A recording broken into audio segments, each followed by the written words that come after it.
नमस्कार। अर्थव्यवस्था आगे कैसे काम करेगी, अर्थव्यवस्था के गड्ढे भरेंगे या नहीं भरेंगे, भारत सरकार की नीतियां क्या देश में जो कंपनियां काम कर रही हैं उनके लिए, और जो कंपनियां चीन से बाहर आना चाहती हैं उनके लिए कोई अच्छी पक्की योजना के साथ काम कर रही है क्या? ये वो कुछ मूलभूत सवाल हैं, मूलभूत प्रश्न हैं। अगर जिनका उत्तर हम खोज सकें, जिनके उत्तर को हम ठीक से जान सकें, तो आप यकीन मानिए कि आपको बहुत आसानी से समझ में आएगा कि इस वित्तीय वर्ष की पहली तिमाही यानी जीडीपी जो था Q1 में -23.9 और फैक्ट्री आउटपुट जो अभी आया लेटेस्ट डेटा -10, क्या हम इससे उबर पाएंगे? और मैं लगातार आपको कहता हूं कि देखिए, मैं उन लोगों में से नहीं हूं जो कोई बात कह के और निकल गए। मैं कोई बात कहूंगा तो उसको नियमित तौर पर उसका फॉलोअप करूंगा, उस पर जो खबरें आ रही होंगी उसकी बात करूंगा। सरकार की जो नीतियां हैं, उन्होंने कहा कि हम सबको लेके आएंगे, चीन से आने वाली कंपनियां यहां आएंगी, ये तो बात हो गई हवाई। लेकिन उसके बाद उसका असर जमीन पर कितना हो रहा है, तो मैंने आपको लगातार ऐसी खबरों के बारे में विस्तार से बताया है। और अभी भी मैंने आपको बताया कि देश में कंपनियां किस तरह से फेस्टिव सीजन की तैयारी कर रही हैं और कैसे एप्पल का मैन्युफैक्चरिंग का बड़ा हिस्सा वो भारत आ रहा है। अब एक देश जिसने चाइनीज वायरस के समय जब दुनिया कह रही थी कि ग्लोबल मैन्युफैक्चरिंग जो हब है उसको अलग अलग जगह ले जाने की जरूरत है, चाइना से सप्लाई चेन बाहर लाने की जरूरत है, तो वो जो सप्लाई चेन बाहर लाने की जरूरत है उस पर पिछले 1-1.5 साल से दुनिया की कंपनियां काम कर रही थी। अमेरिका ने भी काम किया, लेकिन अमेरिका भी हार गया और इसीलिए फिर से डोनाल्ड ट्रंप ने ही चीन के साथ पहले राउंड की बातचीत कर ली थी, वॉशिंगटन में हस्ताक्षर भी कर दिए थे। ये तो महामारी आई तो समझ में आया अमेरिका को कि ये तो हमारे लोकतंत्र के लिए, दुनिया के लोकतंत्रों के लिए कितना खतरनाक देश है, राक्षसी प्रवृत्ति का देश है। तो अगर चीन के खिलाफ खुलकर डोनाल्ड ट्रंप बोले तो जापान पहला देश था जिसने अपनी कंपनियों से कहा कि get out of China. $2.2 billion ये पैकेज अनाउंस कर दिया सरकार ने, बाकायदा संसद में पैकेज अनाउंस हुआ और $2.2 बिलियन का पैकेज उन कंपनियों के लिए है। यह दुनिया में अनोखा पैकेज था। इसके बाद तो कई ने किया। अमेरिकी संसद में सांसदों ने कहा कि आप जापान की तर्ज पर चीन से बाहर आने वाली अमेरिकी कंपनियों के लिए राहत पैकेज का ऐलान कीजिए। जापान ने $2.2 बिलियन का किया और अब उसके बाद जापान ये योजना बना रहा है। और अभी आपको ध्यान में होगा कि शिंजो आबे अपने स्वास्थ्य की वजह से अब पद पर नहीं रहेंगे, प्रधानमंत्री नहीं रहेंगे, लेकिन अभी उनकी प्रधानमंत्री नरेंद्र मोदी के साथ किस तरह की बातचीत हुई, जिसमें सांस्कृतिक संबंध, काशी की यात्रा और बहुत सी चीजों पर बातचीत हुई। भारत जापान के ये रिश्ते हैं, ये संबंध है, लेकिन इन संबंधों से आर्थिक संबंध कैसे बेहतर होंगे? क्योंकि बड़ा अच्छा है आर्थिक संबंध, अगर भला करना चाहें, बेहतर करना चाहें तो बुनियाद अच्छी है, क्योंकि हमारे सांस्कृतिक रिश्ते हैं, बड़े अच्छे निजी संबंध हैं। लेकिन उस पर हुआ क्या? अब अभी जो खबर आ रही है, और वो खबर ये है कि जो भी कंपनी, यानी जापान की सरकार जापानी कंपनियों के लिए $2.2 बिलियन का स्टिमुलस पैकेज दे रही है। जो भी जापानी कंपनी चीन से अपनी प्रोडक्शन लाइन हटाकर, मैन्युफैक्चरिंग बाहर निकालकर भारत आएगी, उसको दिल्ली भी इंसेंटिव देगा। यानी अगर जापानी कंपनियों को यह लग रहा है कि मैन्युफैक्चरिंग यूनिट जब हटाते हैं तो बहुत कॉस्ट उसमें इन्वॉल्व होती है, बहुत बड़ी कॉस्ट इन्वॉल्व होती है, क्योंकि ये बहुत बड़ी बड़ी प्रोडक्शन यूनिट्स वहां हैं। उन्होंने छोटी छोटी लाइन तो कोशिश की निकालने की, लेकिन अभी भी बड़ा प्रोडक्शन का काम वहां फंसा हुआ है। मैन्युफैक्चरिंग जो कहें कि हब वो चाइना ही है। अब धीरे धीरे कंपनियां निकल रही हैं, तो उन कंपनियों की जो लागत आएगी अपना मैन्युफैक्चरिंग बेस एक जगह से दूसरे देश में करने में, उसको कंपनसेट कैसे किया जाए। तो एक उनकी सरकार कर रही, दूसरा नई दिल्ली ने भी उनको कहा है कि हम आपको कंपनसेट करेंगे, इंसेंटिव्स देंगे। अब वो जो इंसेंटिव देंगे तो वो किन कंपनियों को मिलने वाला है, अलग अलग कैटेगरी बनाई गई है और जो खबरें हैं उसमें बहुत क्लियर कट है, बहुत जिसको कहते हैं ना कि एकदम सीधा सा भारत सरकार की नीति में ये, और ये बड़ा बदलाव है। आपको याद होगा मैंने करीब 6 महीने पहले, संभवतः वो तारीख मुझे नहीं याद आ रही है, दैनिक जागरण में एक लेख लिखा था, जागरण के ओपेड पेज पर, और मैंने कहा था कि चीन में काम करने वाली दुनिया की शीर्ष 50 या 100 कंपनियों की सूची बनानी चाहिए भारत को। एक्सटर्नल अफेयर्स मिनिस्ट्री और फाइनेंस मिनिस्ट्री में डेस्क होनी चाहिए। इनके कोऑर्डिनेशन से डायरेक्ट उन कंपनियों से बात करनी चाहिए। ये मेरा सुझाव था और उसके पहले भी मैं देता रहा, लेकिन 6 महीने पहले की तारीख इसलिए बता रहा हूं क्योंकि उस वक्त बाकायदा, या शायद 5 महीने पहले, उस वक्त मैंने जागरण में वो ओपेड पे लिखा था और वो रिकॉर्ड के तौर पर दर्ज है। पहले की बात करूंगा तो टीवी बहस में तो मैं बहुत बार ये कह चुका हूं और चलते फिरते रेफरेंसेज में संदर्भ के तौर पर कई बार बोल चुका हूं। अब भारत सरकार उस पर काम कर रही है। अच्छा, एक बात आप समझ लीजिए, पॉलिसी के लेवल पर बहुत बड़े बदलाव की जरूरत नहीं है, पॉलिसी के इंप्लीमेंटेशन के लेवल पर बड़े बदलाव की जरूरत होती है।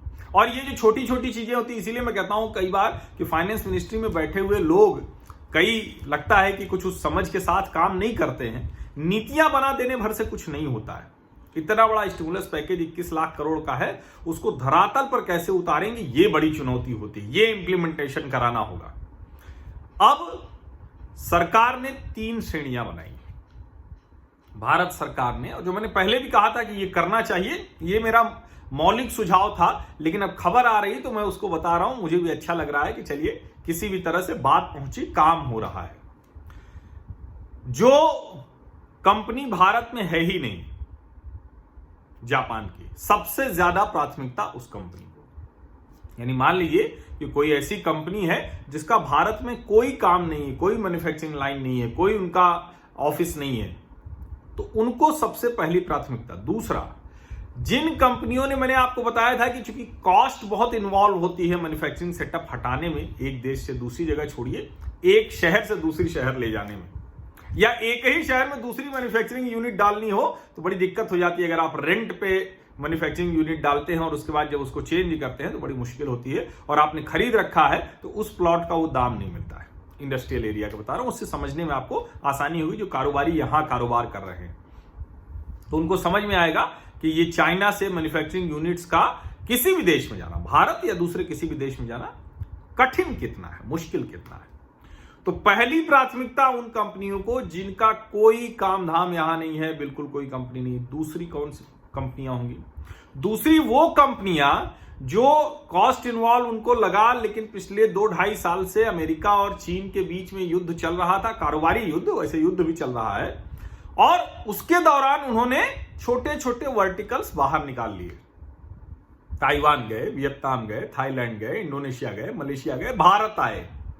तो जो ये भारत आई कंपनियां हैं जिनके 1-2 वर्टिकल हैं, कुछ छोटा काम लेकर चले आए, चलो वहां बना रहे थे, यहां लाके कुछ छोटा असेंबलिंग कर लें। और तीसरा, जिनका अभी तक यहां जो कहें कि जिनको पहले समझ में आ गया था, कुछ मैन्युफैक्चरिंग यूनिट्स लगा दी, प्लांट्स लगा दिए, लेकिन अब उनको लगता है कि विस्तार किया जा सकता है भारत में। तो मान लीजिए कि जैसे तमिलनाडु के पास हैं, बेंगलुरु के पास हैं, पुणे में हैं, फरीदाबाद में हैं, अब इनको लगता है और जगह जाना चाहिए, तो देश के दूसरों हिस्सों में जाए। तो ये 3 श्रेणियां हैं और इसके लिए सरकार सीधी बातचीत कर रही है। सबसे जो अच्छी बात है, जिसको मैं बार बार कहता हूं कि सीधी बात कर रही है, यानी जापान का $2.2 बिलियन का स्टिमुलस है।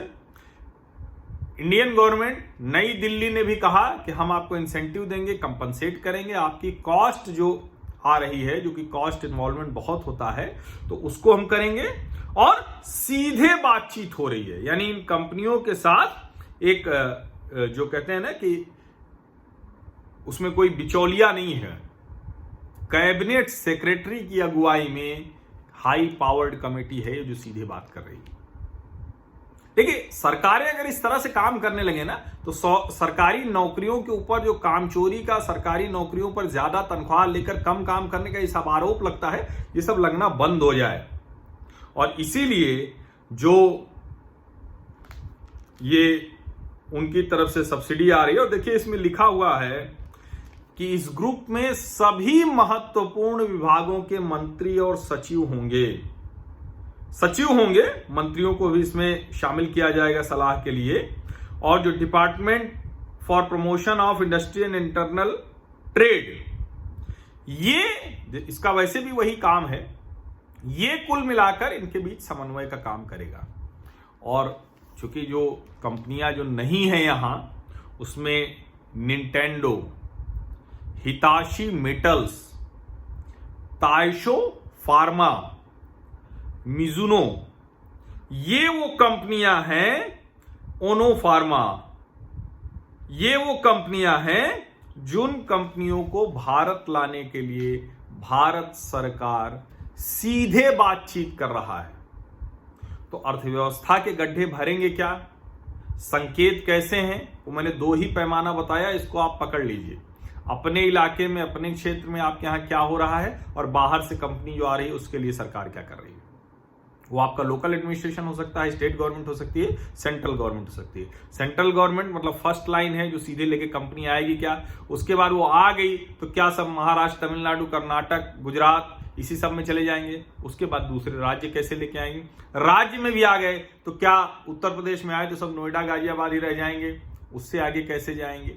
ये अगर आप देख पाएंगे तो आप सही मायनों में समझ पाएंगे कि ये जो अर्थव्यवस्था है, इसका जो गड्ढा है वो भरेगा तो उसका कुछ आपको भी लाभ मिलेगा या क्या होगा। मेरे ख्याल से जो बिंदुवार बातें आपको मैंने कही, इससे आपको स्थितियां समझ में आ रही होंगी। और मैं छोड़ूंगा नहीं, मैं नियमित आपसे इस पर बात करता रहूंगा। छात्रों की बड़ी समस्याएं हैं, उस पर भी बात करता रहूंगा। राजनीतिक हलचल है, उस पर भी बात करूंगा।